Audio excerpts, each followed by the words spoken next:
Good afternoon, and thank you for joining us. You are watching Ask Us Anything About Rising COVID Cases. My name is Barbara Shindo. According to the New York Times, yesterday, August 9th, over 235,000 new cases of COVID-19 were diagnosed in the United States. To date, the United States has seen over 36 million cases of COVID-19, with more than 617,000 deaths. In Pennsylvania, the Department of Health reported today that 276 additional positive cases of COVID were diagnosed, bringing the statewide total to over 1.2 million.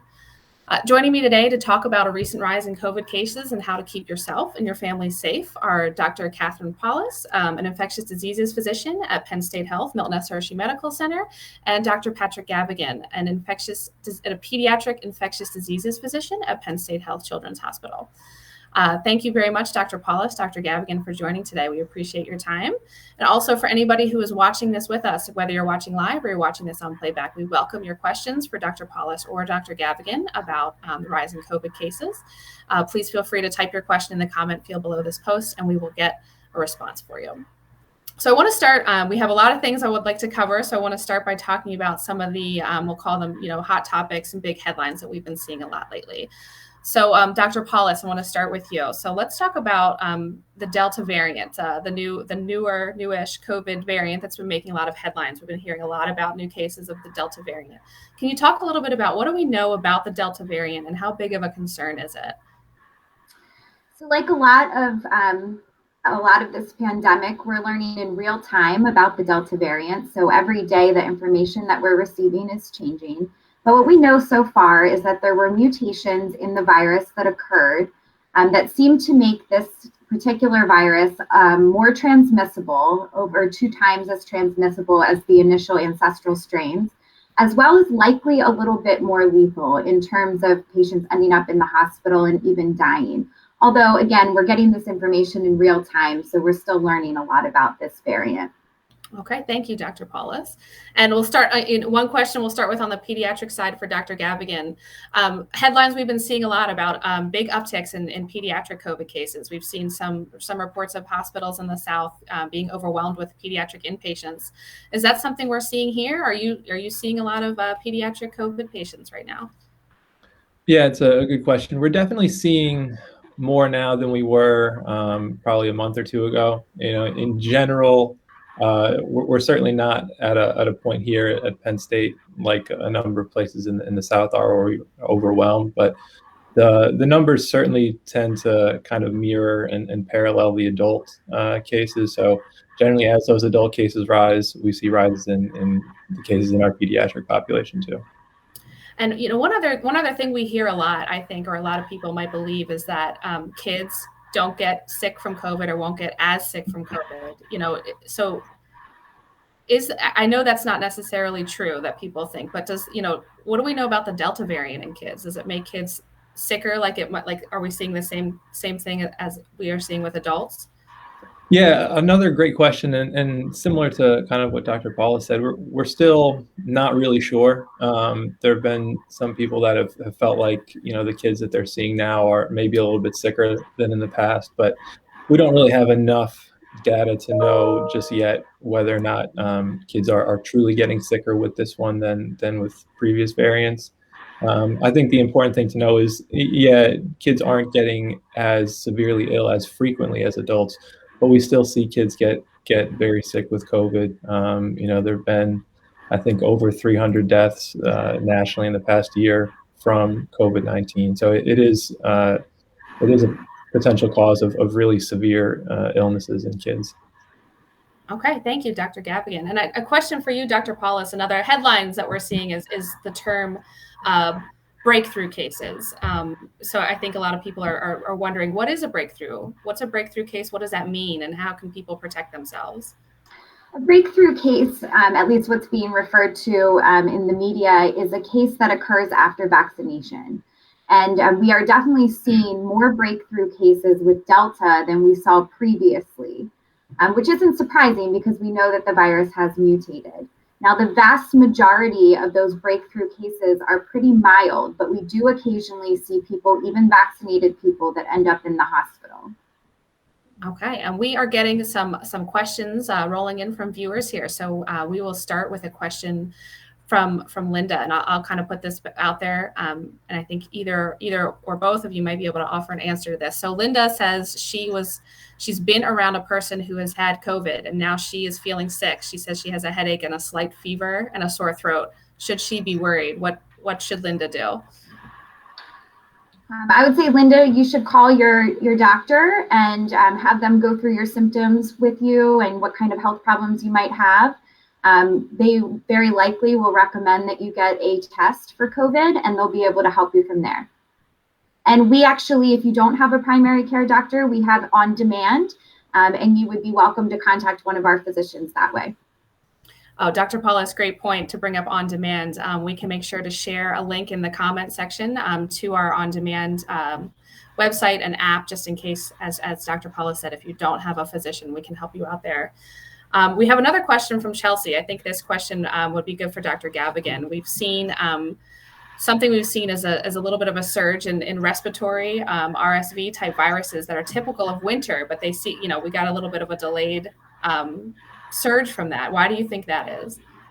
Yeah, it's a great question, and I don't know if we know 100% why, but I think most people suspect that the protocols that we had in place over the fall and winter, when we usually see these respiratory viruses, the protocols that we had in place to prevent COVID, namely masking, social distancing, worked not only to help decrease the spread of COVID, but also decrease the usual kind of respiratory viruses.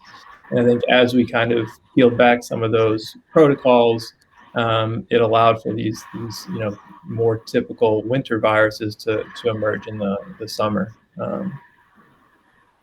And Dr. Gavigan, this kind of will be a follow-up from that question, because I was going to ask if we'll kind of lump this together, because I was going to ask you about this anyway, because parents are getting concerned about back to school, and some schools are saying wear a mask, some schools are saying it's going to be optional. So I think a lot of parents are thinking, what should I do? Should I send my kids to school with a mask? What's your recommendation? What's your advice to parents as we head back into the school year? Yeah, I think most of us feel pretty strongly that the AAP recommendations and the newer CDC guidelines that recommend masking for basically everyone, K through 12, regardless of vaccination status, is really the best way to go.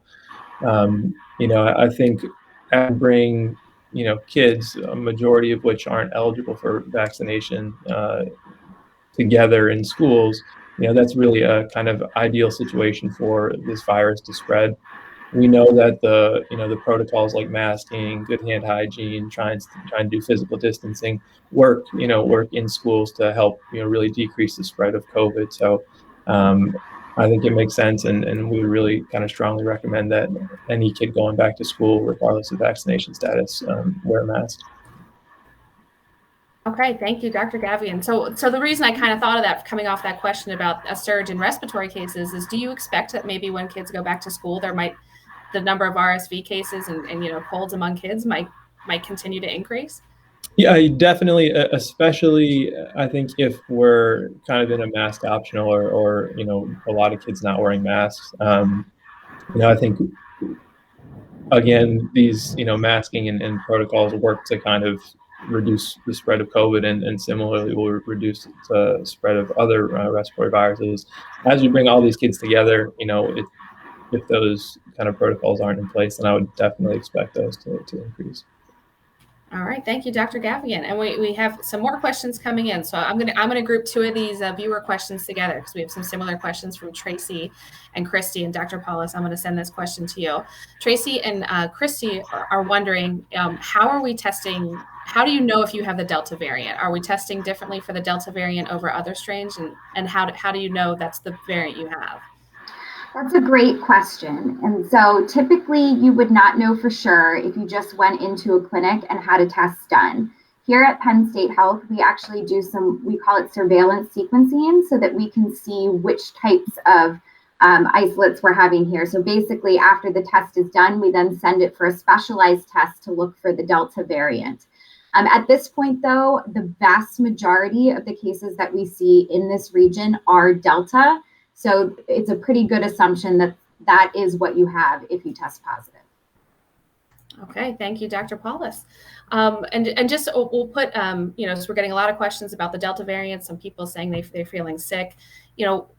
Let's talk a little bit about vaccination. I think that's a good question. That's an important thing. I think both of you can maybe explain why is it so important to get vaccinated? I guess we'll start with Dr. Paulus, because as we know, adults are able to get vaccinated, but not yet the full pediatric population.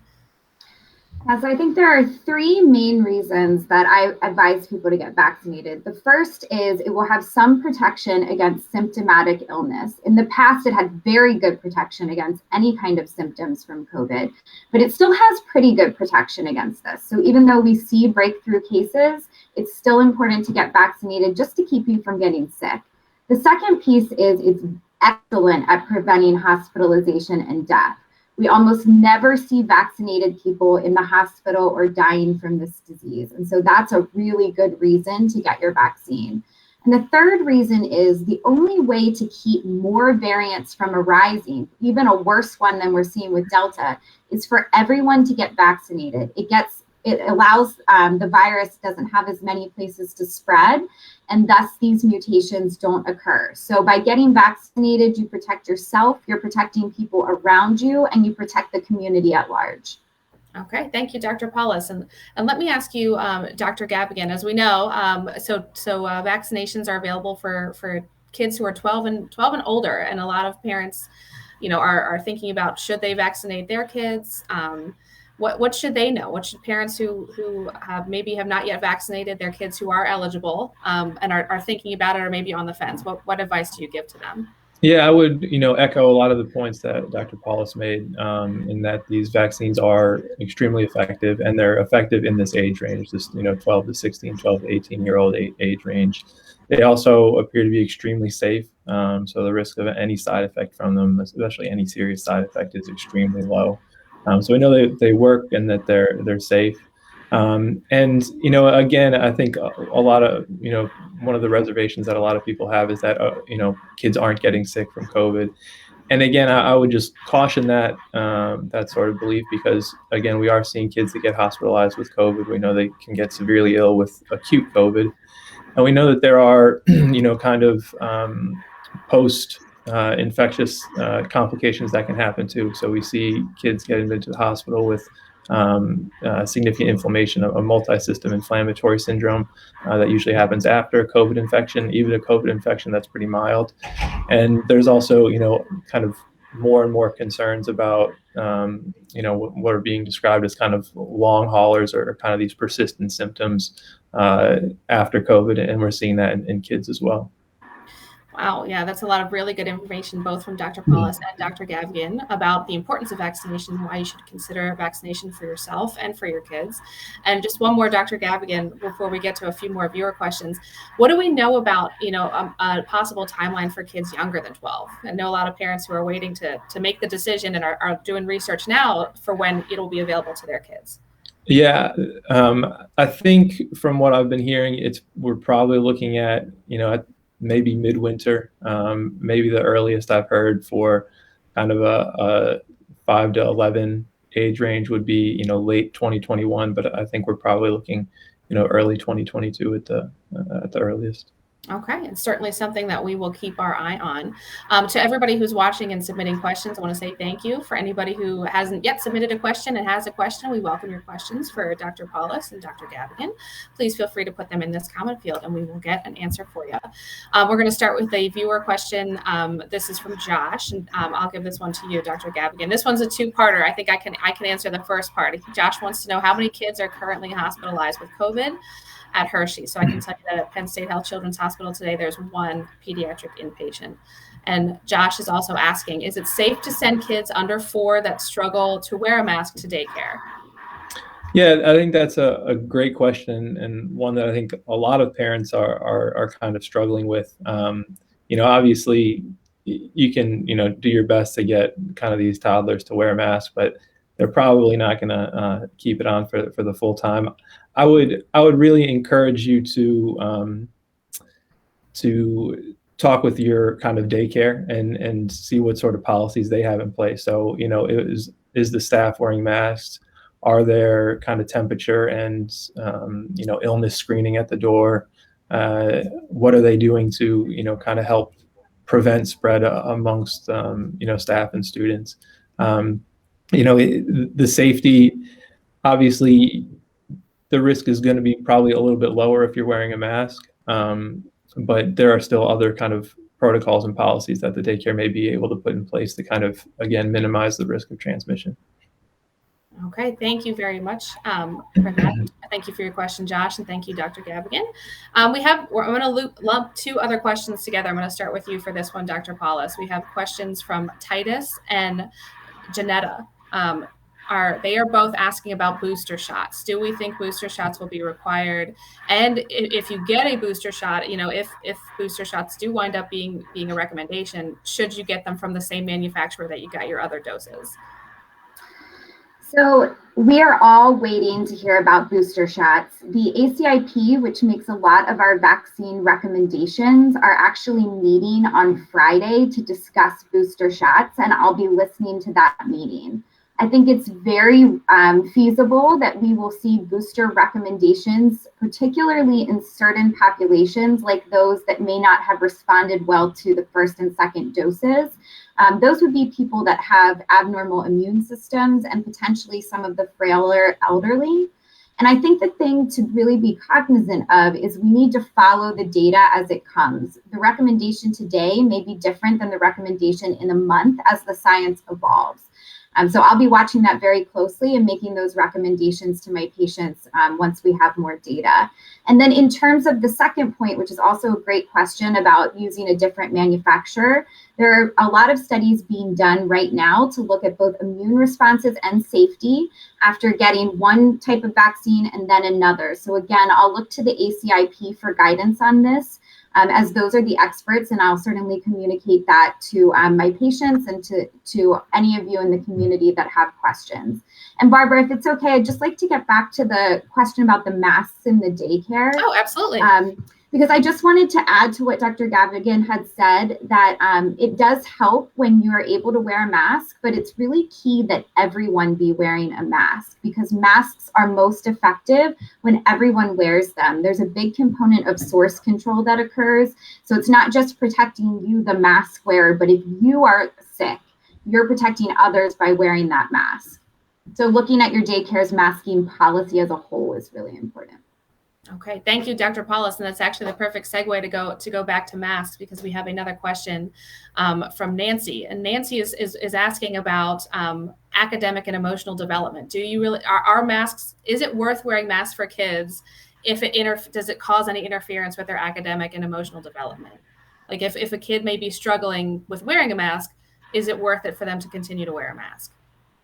So I think there's probably kind of two parts to that. I think, again, a lot of young kids are probably going to struggle trying to wear a mask the full day. And I think, working with them and, being understanding that makes sense. But I do think that wearing masks is kind of worth the inconvenience that it causes.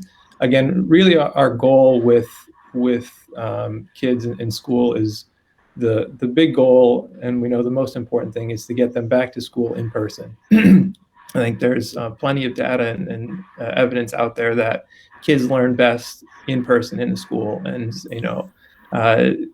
the potential risks or theoretical risks of masks, I think are far outweighed by the benefits to decreasing the spread of COVID and keeping kids and staff safe. So that we can continue to have kids learn in person in schools. Okay, that is very helpful information. Because you had mentioned daycares, you had mentioned schools. I know that I'm not a parent myself, but I have a lot of friends that are parents, and they are a lot of good information here to share with them, because they are all wondering, what should we do for back to school? And while we're talking about these environments, what do we know, Dr. Gavigan, what do we know about the spread of the Delta variant? Is there any reason for parents to be concerned if their kids are going back to school and they're, on the playground with other kids? is it spread aerosol, or could it maybe be spread through touching surfaces? Yeah, I think I don't know that we know that it spreads any easier on surfaces than prior COVID strains. It certainly spreads, more readily through respiratory, contact or through like droplets. But I think again, I think the typical hand hygiene that people have kind of been preaching for the past, year and a half, 2 years now, should really be effective. And not only is it going to be, helpful in preventing COVID spread, but again, going back to all these other respiratory viruses that we've seen kind of crop up, it's really going to help kind of reduce that spread as well. Okay, thank you, Dr. Gavigan. And again, to everybody who's watching with us, if you're watching this live or if you're watching this on playback, we welcome your questions about rising COVID cases for Dr. Paulus and Dr. Gavigan. We are getting some more questions here. So the next question we have is from Michael, and I'll ask this one to you, Dr. Paulus. Michael is wondering, could over-vaccination be a problem? Like, would there be a problem if too many people get vaccinated? Would it hurt more than help due to mutations of the virus? So actually, the key way to keep mutations from occurring is to vaccinate as many people as possible. It gives less people for the virus to spread to. And there's also data where they've looked at viral mutations in people that have been vaccinated versus those that haven't. And this is pre-Delta, so I'll just preface that. But there's less mutations that arise de novo, and that may be because they don't replicate as much because their immune responses are already starting to control the virus. So the key is everybody gets vaccinated both here and globally, and we sort of truncate some of these mutations. Okay, thank you, Dr. Paulus. And I have another kind of related viewer question, so I think that's a really good segue. So Tricia is asking, do you anticipate that more variants will continue to develop? Yes, I do. I mean, we're a global community, so there will be variants that arise all over the world. And how much they spread and how much they impact certain groups will be determined in part by vaccination status in those regions. I think we'd all like for COVID to cease to exist, but that may never occur. And that's what we see with other respiratory viruses. So the key is to get everyone vaccinated to slow down mutations. And, similarly to what we do with things like influenza, we may need to adapt our vaccines over time to protect against different variants. And I'll let Dr. Gavigan chime in as well.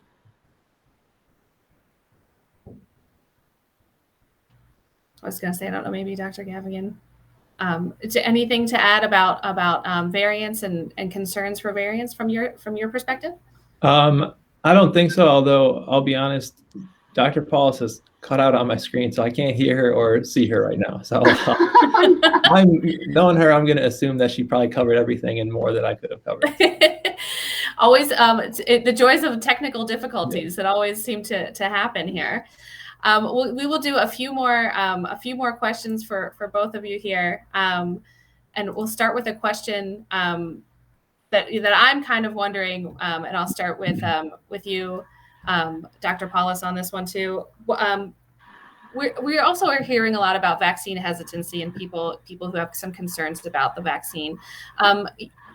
How concerned should people be about things like, the side effects they hear about, such as, heart inflammation or neurological issues that may be caused by the vaccine? There are very, very, very rare side effects to these vaccines. And so if you have particular questions about a side effect, it's always worth talking to your physician about that.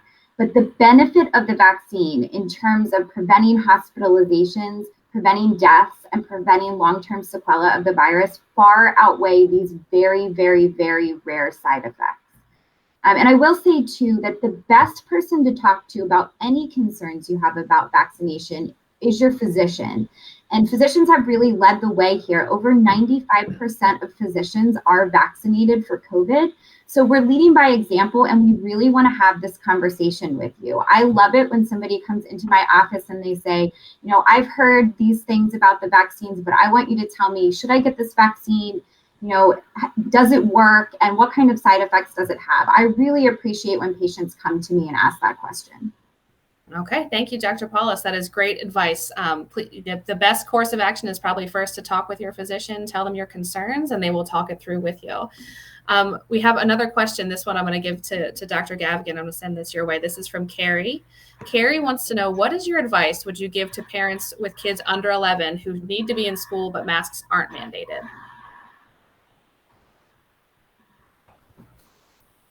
Maybe Dr. Gavigan's. Maybe we all cut out on Dr. Gavigan's screen. Can you hear me, Dr. Gavigan?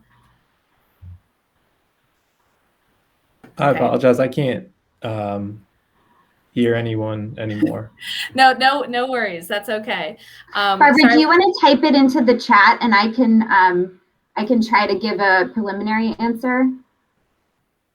Yes, it's in the chat in the Facebook comments, you mean, or in the chat here?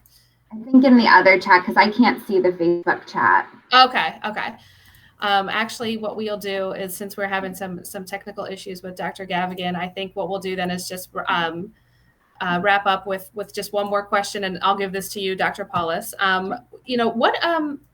What do you say to, what's your advice? What do you say to people who at this point in time are still skeptical of what they hear about coronavirus? They hear there's new cases and cases are rising, but they maybe don't believe it, or they think it's false information. What information, what do you share with people who think like that?